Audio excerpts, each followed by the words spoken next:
নমস্কার। বিশ্বকবি রবীন্দ্রনাথ ঠাকুরের লেখা রাজা ও রানী। এক যে ছিল রাজা, সেদিন আমায় দিল সাজা।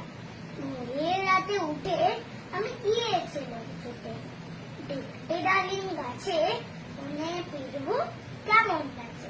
ডালে ছিলেন চড়ে, সেটা ভেঙেই গেল পড়ে। সেদিন হলো মানা, আমার পেয়ারা পেরে আনা। রথ দেখতে যাওয়া, আমার চিড়ের কুল খাওয়া।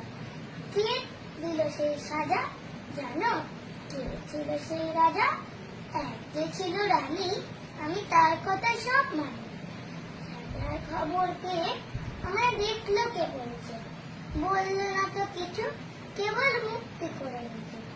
আপন ঘরে গিয়ে সেদিন রইল বাপের দিয়ে, হলো না তার খাওয়া কিংবা রথ দেখতে যাওয়া।